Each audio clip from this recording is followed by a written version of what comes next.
Bom dia, turma do quinto semestre de Teologia. Aqui o Padre Alberto Casalenho. Vamos continuar as nossas aulas, não é? Sobre a literatura joanina. E então nós acabamos de explicar o relato de Caná. Agora vamos passar para outro tema.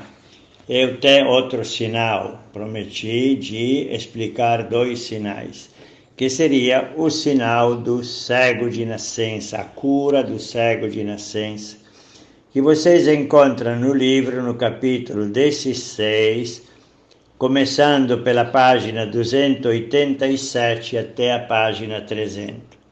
E lá no final tem questões que aos quais podem responder para ver se entenderam direitinho o texto, a explicação que eu coloquei no livro. Mas agora vamos explicar diretamente a viva voz esse trecho muito interessante. Cego que recupera a vista. Vocês já se dão conta que aqui o evangelista trabalha sobre o parâmetro trevas-luz, o dualismo joanino. O cego passa das trevas mais completas para a luz. Agora é interessante, nós sabemos que cada sinal não é tanto um sinal antropológico, um benefício para o doente, mas é um sinal cristológico, aponta para Jesus. Nós podemos fazer essa comparação. Encontrar-se com Jesus, que é verdadeira luz do mundo, que dá sentido à nossa existência, à nossa vida, é passar das trevas para a luz. Antes de nos encontrarmos com Jesus, com muita nossa sabedoria humana, descoberta científica, tantas coisas artísticas, psicológicas, espirituais, nós ainda estamos nas trevas, porque ainda não entendemos o sentido da nossa vida. Descobrindo Jesus, luz, nós entendemos qual é o verdadeiro valor da nossa existência, qual é o projeto de Deus sobre nós, que é muito maior do que nós possamos pensar ou imaginar. E então o parâmetro treva-luz é um parâmetro importante para entender esse relato. E esse relato, viu, é interessante porque o autor não fica descrevendo a cura do cego de nascença. Sim, apresenta, mas muito rapidamente.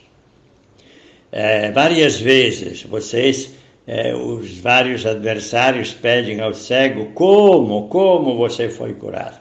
E ele repete.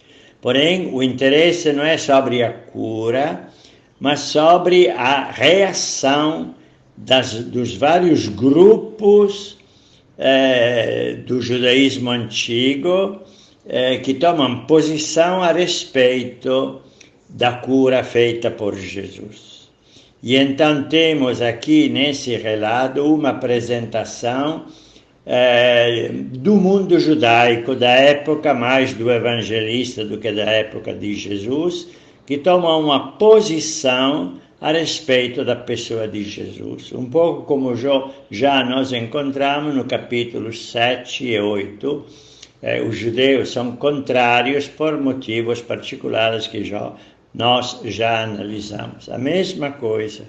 Tem uma sequência de personagens interessante que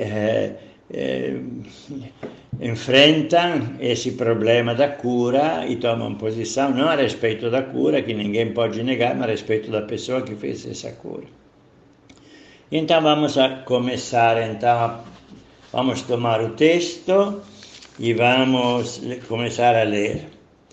Ao passar, viu, Jesus saiu do templo logo depois, no final do capítulo 8, então apanharam pedras para atirar nele. Jesus, porém, ocultou-se e saiu do templo. Ao passar, viu ele um homem cego de nascença. E então o cego de nascença se encontra próximo do templo. Não se diz que pede esmola, está lá. Quem o vê é Jesus. E Jesus que se dá conta das misérias do mundo. E agora tem a intervenção dos discípulos que depois desaparecem da cena. Seus discípulos indagaram: Rabi, quem pecou, ele ou seus pais, para que nascesse cego? E aqui tem um problema que existe na antiguidade, vamos dizer, da relação entre doença e pecado. Os motivos. Bom, se nós vamos, por exemplo, para o capítulo, Lucas 13:2, que é a cura 13:2, que é a cura. Nesse momento vieram algumas pessoas que lhe contaram o que aconteceram com os galileus, cujo sangue Pilatos havia misturado com os das suas vítimas.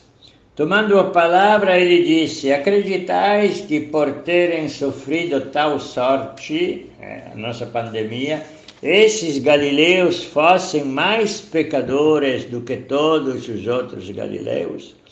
Na mentalidade antiga, uma situação de desgraça, como a morte pela queda dessa torre, vamos dizer, atribuída ao ser pecador.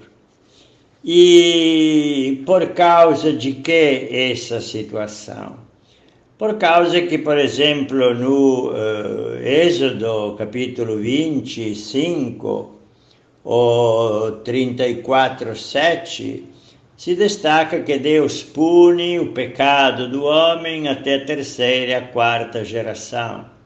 Isto é, depende de um pecado anterior à punição de Deus. É uma mentalidade. Hoje em dia, ninguém fala que a pandemia que está se alastrando no mundo depende de Deus, depende do nosso descuido, da nossa aproveitamento das riquezas da terra, não depende de Deus. E então aqui tem essa relação entre pecado e doença. Porém, Jesus nega essa relação, porque diz, nem ele, nem seus pais, mas para que nele se manifestam as obras de Deus. Nega essa relação que existe entre pecado e doença. E nós devemos, faço uma pequena parêntese, voltar para outro sinal que se encontra no capítulo 5.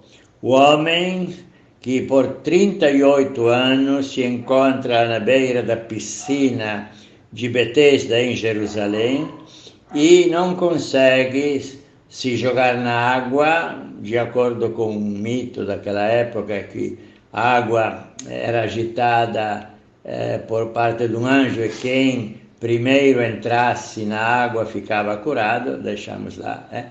É curado não pela força da água da piscina ou do anjo, mas é curado pela palavra de Jesus.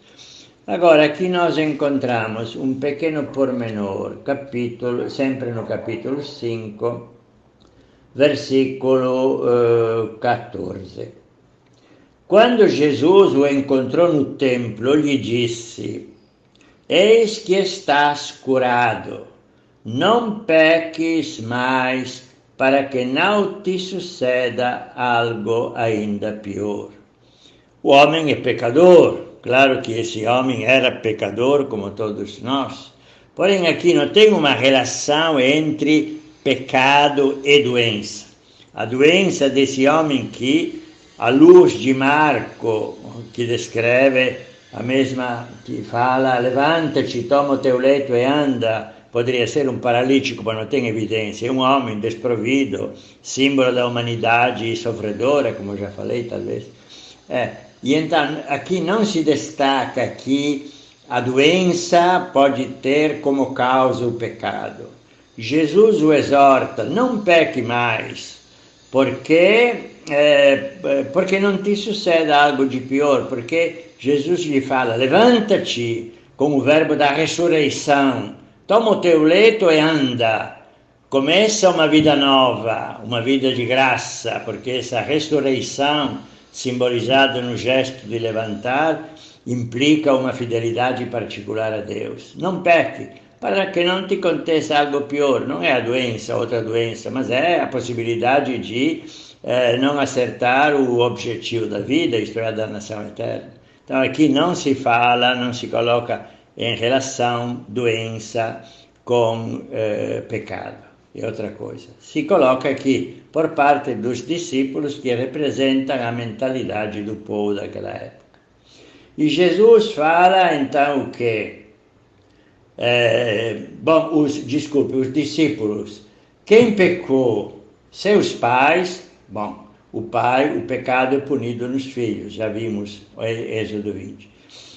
Ou para que ele ou os seus pais, ele, se nasceu cego, deveria se pressupor uma pré-existência do seu ser, coisa que é absurda. Então, aqui os discípulos falam sem refletir muito. E Jesus nega nem seus pais, nem ele, é claro, ele não pode, mas para que nele se manifestem as obras de Deus.